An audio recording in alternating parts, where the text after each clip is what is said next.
Hey, how are you? Hold on, she's connecting audio. She's getting in. She's getting in. There we go. Hi, Good Guernica. morning. Hi, Guernica. How you doing? Hi, Good I'm day. Good good. day.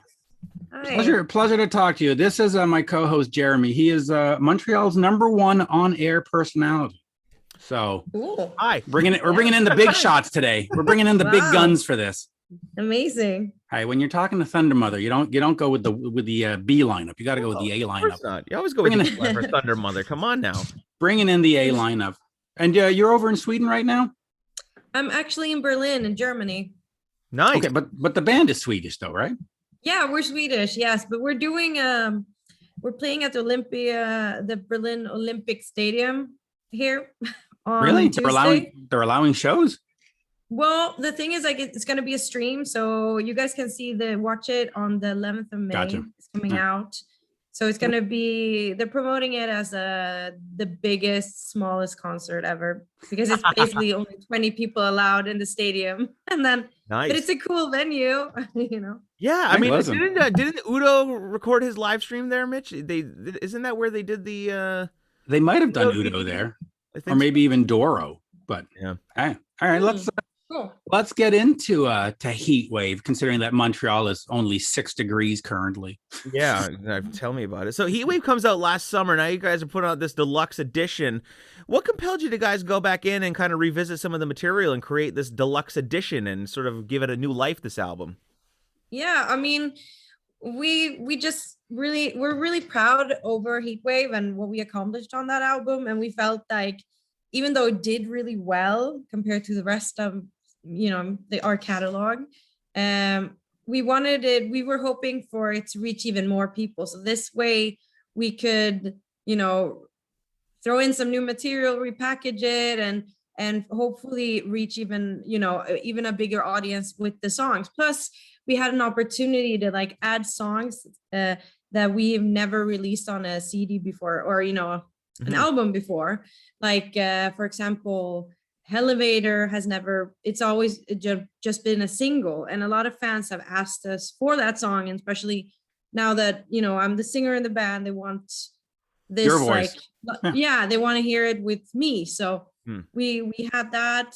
That's actually a live version that we did. That's on the album. Yeah. Well, let me just quickly ask you about that, because live seems to be where the band really dominates. Because when you look at the YouTube videos and you look at fan reactions on Facebook and on Twitter and stuff, they always talk about live. This band is great live. How important is the live show to what you do? It's everything. I mean, that's where we live. I mean, that's our the best thing we know. We have so much fun live. We always give 110% when we perform live, and we just try to have as much of a good time as possible. And it doesn't matter if it's like we've done these Corona shows where it was only 50 people and it's been, strange. We always just go in with that mentality of having a lot of fun. So I think our fans enjoy that. I feel like, even if you're playing in front of 10 people at the small club or the Enorma Dome, you're still going to perform like it's the Enorma Dome. Yeah. In our minds, we're always at an arena. We're like larger than life. As you should be. It's all about it's the excitement. It's the vibe. Well, listen, Brett Michaels of Poison once told me, you play for the people that show up, not to the people that aren't there. So, yeah, exactly. That's actually really good advice. And that means a lot that they do show up, especially during these weird times, Very strange times. Just real quick, out of my own curiosity, you had a chance to work with Dragon from Backyard Babies on the track Rock and Roll Heaven. That guy is one of the most underrated musicians in the world. I mean, he's just got such a vibe. He writes some great songs. First of all, what was it like working with him? And do you take away anything from him? Do you learn from him? Do you look at him and say, "Ooh, yeah, that's smart. I'm going to have to start doing that with this band"? Well, first of all, he's an awesome dude, and he's actually together with our bass player. We went on tour with Backyard Babies 2 years ago, and then they met and fell in love, and so classic backstage story. That's perfect. I said it's a classic backstage story. That's perfect. No, definitely. That's the way it should be. And then rock and roll. That, I mean, yeah, it's super rock and roll, and I think he's just an amazing person and great artist, and I think that he's inspired me, I guess, in the sense of like I like how he's become his own brand with, you know, even though he's part of these like huge, really cool bands, he's his own, you know, brand as well. And I think that's very inspiring and something I hope for all of us in the band, that we could be like, you know, him or Mickey D, that are, you know, we as musicians on our own could be, you know, a strong brand. Get My to manager is that level. calling. Why is he calling? Ugh. Well, let me ask you about this here. The album came out in July of last year. Of course, no touring support available. Was there a decision to maybe hold it off? And how difficult has it been to promote an album without actually going to see fans face to face? Well, I mean, I guess we considered not putting it out for like a millisecond because, you know, no, but we just felt like it was important to, you know, share with the fans. And I think that during a time like this, you need music. Like I listen to a ton of music and it gets me through the day, you know? Yeah. And I think it's important for the fans to get something uplifting, even though, you know, the world is upside down. The music doesn't have to stop, you know? And they've been really, really supportive. And we were able to do like modified touring. Like we played on the roof of a fire truck and we did all these kind of Corona friendly shows, you know? So Nice.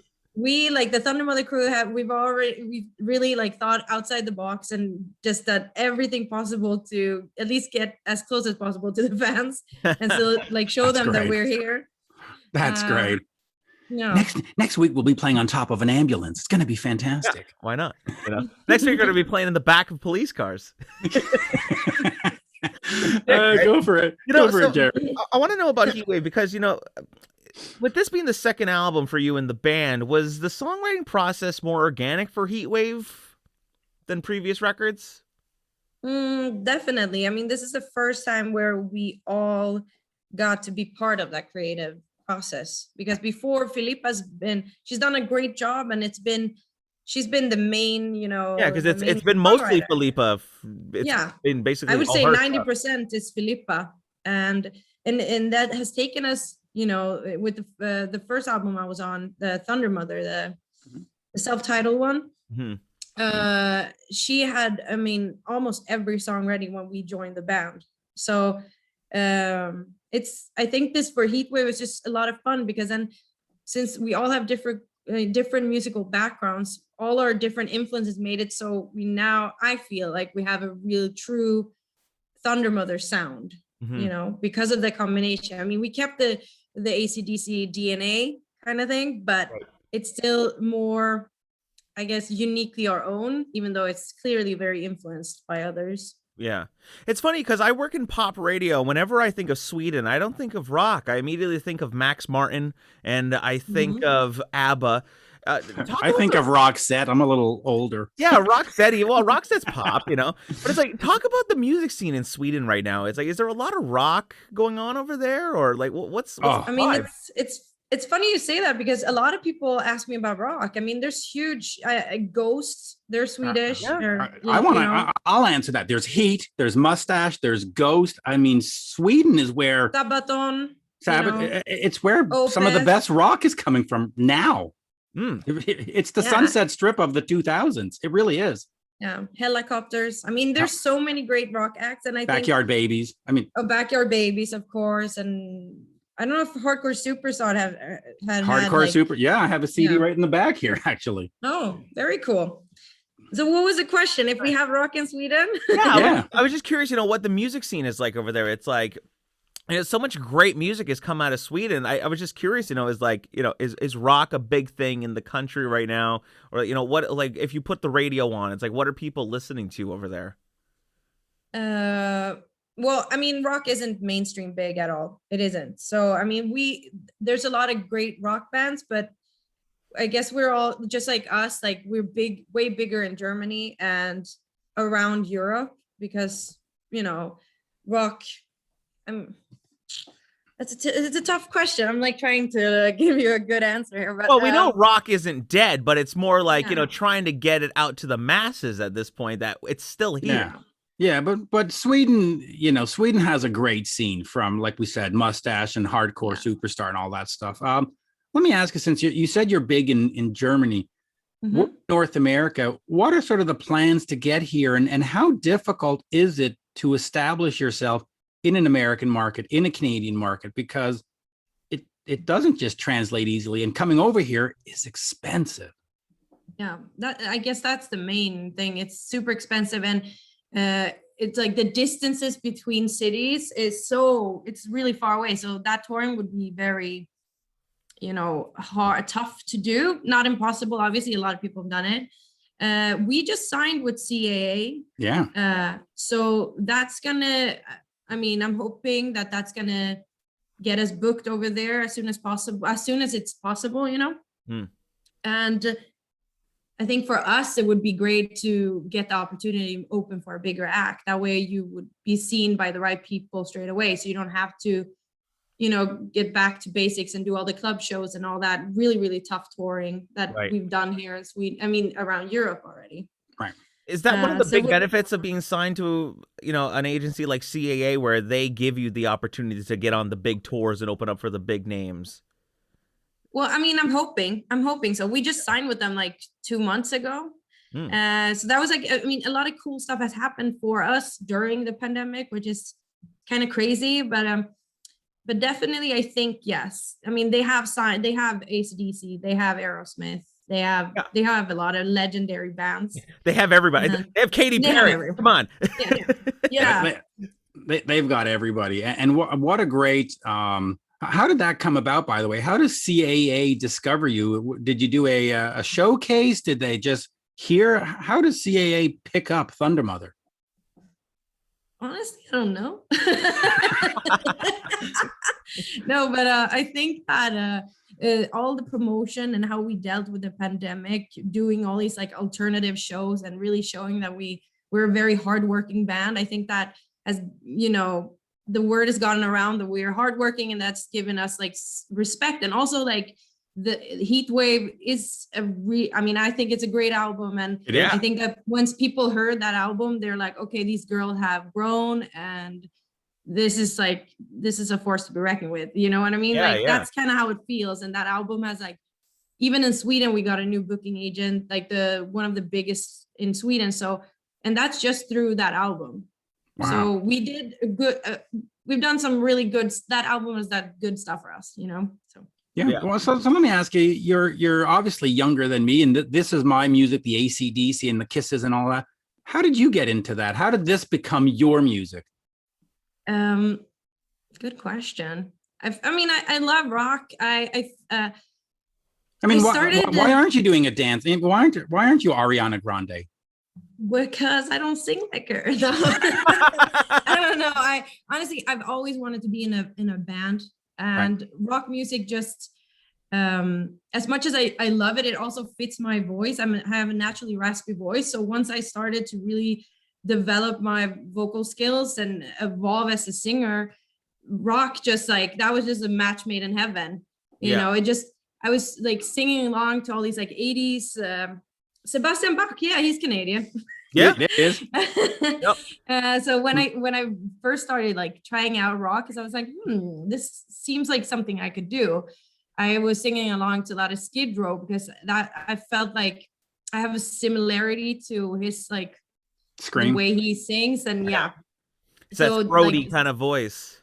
Yeah, exactly. So I don't know, rock is just awesome, and I've done things with my voice that I never expected to do, and it's just because of that. And then once you like one door opens, you find all that 80s rock, then you find all the other stuff, and you find all the goodness. But here, let me ask you this: when I listen to the album, when I watch some of the videos, I sense that there's a little bit of country, new country into it.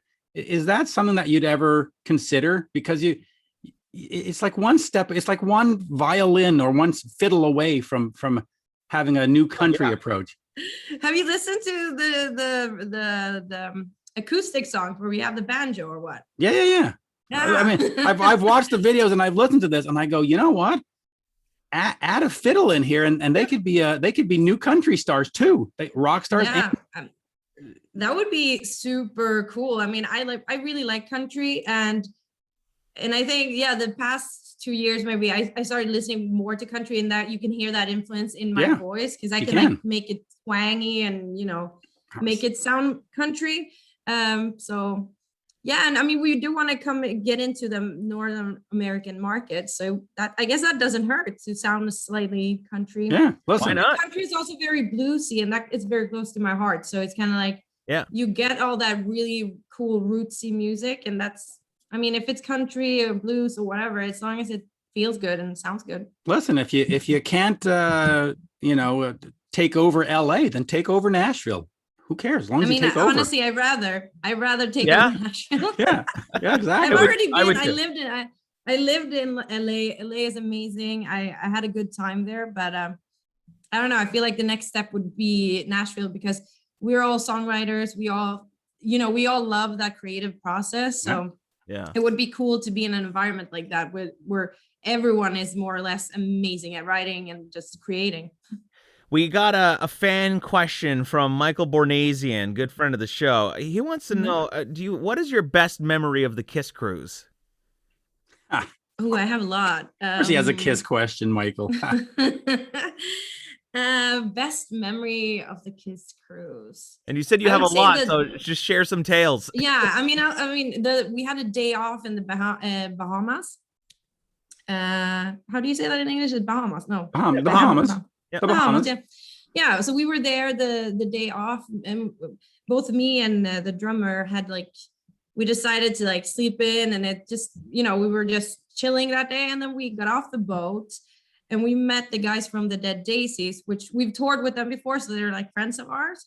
Right. And they invited us to come along to it's called something Point or whatever. It's this super nice resort. Oh wow. And we hung out with them all day, and all these cool people came, like Andreas Karlsson, the Swedish songwriter. He's written stuff for Paul Stanley and whatever. It was just, we were just around all these really cool people and hung out a whole day together. And then we went to see the Compass Point. That's Compass the Point, studio. Yeah. Well, that was the studio. So, that's where they recorded. Yeah, the studio. So it was really, yeah, exactly. So then we went to the studio, and it was just but the studio was I don't still know. there. It was a magical day. Yeah, huh? I thought they tore down the studio, but it's still there. Yeah, but we were on the cruise 2018. Yeah. Yeah. So I mean, we took a picture outside. Nice. But with them, and that was super cool. But the cruise is just amazing. It was fun to just hang out backstage, and every night me and Emily stayed up very late and did all these jams in the artist lounge. So I have footage of what's the name? Oh, his name, the drummer in Kiss. Eric Singer. Yeah, Eric Singer singing backstage while Andreas Karlsson is next to him, while all these super legendary musicians are just hanging out and jamming out together, and that was super cool. Yeah. Wow. Was there any? Is great. Is there talks for collaboration between you guys and any of those rock guys? I mean, would you guys ever consider maybe doing a track with Sebastian Bach or the guys in Dead Daisies? Or we haven't talked about it, but we're always open to do any. I mean, if it's a good song and it feels right, why not? I mean, we would love to do that. I mean, I know Doug is, Doug Ulrich. Of course. He would be super fun to do something with in the future. We've had them up on stage on the Kiss cruise too. Yeah. Doug and David Lowie came up on stage and did a little guest appearance in one of our songs. So yeah, that would be amazing. That would be great. Now we mentioned Nashville real quick, and you've got a lot of great songwriters down there. Are you open to collaborating? I mean, would you want a Jim Vallance or a Desmond Child to write you a song or collaborate, or does Thundermother have to be all Thundermother songs? We don't do collaborations. No, we're open for anything really. I mean, as long as the song is good. I mean, we still have final say, so we wouldn't just take anything. But no, it would. I mean, even on Heat Wave, we wrote 6 songs with our producer. So we were open. We were around when we weren't traveling during 2019. We were writing songs in Denmark or Germany. So we had some German songwriters on one song, and then now on the deluxe album, actually Andreas Karlsson wrote the song "You Can't Handle Me," and because he saw us on the Kiss Cruise, he then gave us that song. Oh, So wow. yeah, and we, I mean, we love that song, and so why not? We're definitely open. It's just, it needs to obviously be along the lines of Thundermother and what we feel is we can represent. You know, we wouldn't just do a dance track or something. Yeah, you said it. You said the songwriter is Andreas Carlson. Yeah. You know what his big hit is, right, Mitch? I Want It That Way by the Backstreet Boys. Is it really? Yeah. See? He actually did a lot for the Donnas too. The Donnas. There's a band. Andreas Carlson, I haven't heard of them in a while. one of the best songs. Him, Max Martin, all those guys that were coming out of Sweden at the time, man. Like, just even the stuff with One Direction and just Celine Dion. I mean, you know, you look at a songwriter like that. Are you influenced by those songs? You know, I Want It That Way by the Backstreet Boys. Like, is there some pop influence in your stuff? Not necessarily that I think of, but Even subliminally, you're not sitting there going, "I want it that way." I mean, probably. I mean, I grew up on pop music and all the top hits, and that's what. I mean, during the 90s, every kid, that's what we were listening to. Even if it's a rock song, that's when the singles started coming, and you just got influenced by that. But I mean, all pop. I think pop music is amazing as well as rock. So yes, yeah. All music's good. Look, I'll even admit, I bought a Post Malone CD yesterday. So you know. Yeah, that's cool. But he's really good, and I really like how these like super major pop artists are bringing in, like, you know, legends from the rock community. I mean, the kids don't know who like Ozzy Osbourne is, but now at least they find out and just can be like, wow. Even when Taylor Swift did the Crossroads with Def Leppard, you know, it's like so much of that Def Leppard music could easily be translated to country, and she kind of introduced them to young bro country fans. They're like, oh yeah, Def Leppard, you know. But I mean, Post is a real talent. I don't care whether he's pop or rap or whatever. His songs are good. He crafts a great song. So, and he's a really good singer. He is, and that's sort of what we're getting back to Thundermother. They craft great songs. Yes, thank you. And I think that we're an important thing for us is to like keep that in mind. Like, even though we do rock, we still always want it to be a catchy hook. And I guess that's a pop thing. But like when you do any songwriting course and you learn about Beatles and how they did their songs, I mean, it's just important to always have like a catchy melody and these little basic things. And a good song, you can make it into any genre. Yeah. Yes. And it has to be accessible. I mean, there's no point in making music that you and maybe your aunt is going to love. I mean, who cares? It has to be for the world. Well, that's it, you know. By the way, Mitch, Andreas Carlson also wrote Unbelievable by Def Leppard. You would know that song. Oh, I do. It's on that live album, Mirrorball. Yep, it's on the X album. Anyways, well, Heat Wave Deluxe Edition coming out May 21st, available wherever music is sold. Make sure you go buy it. Go get it wherever you need to get it. Don't stream it. You know, buy the CD. They need, or the vinyl. It's really cool. Are you guys doing like cool swirl vinyls, or just like sticking with the black? They're doing a limited colored double. Colors. Yeah. Come on, Mitch. Let her sell her album. Come on now. No, thank you. I appreciate it. I mean, it's all cool colors like red, pink, mint, and all these like cool splash, you know, yellow, black splattered. And and it's really cool. And plus on the deluxe album, we all got to design our own booklet page. Oh, so you get a little personalized, you know, side of us. Yeah. So that's really cool. Are you going to offer autographed copies for crazy fans like Michael Bornasian? Yeah, definitely. I mean, I have like 800 things to sign right now. During the quarantine in Germany, I am like, you know, yeah, we have a ton of stuff to sign. Your hand's gonna fall off. You're not gonna be able to hold a mic. All right, we'll get a Dear Michael sent out too. Yeah. Actually, you know what? If you could you just say hi to Michael? He's a big fan because he's been harassing us to interview you for some time. So I messaged him this morning. He said, "Hey, I'm interviewing," and he's like, "Oh my God, tell him I said hi." So yeah. Hi, Michael. Thank you for harassing the dudes. Thank you. I did.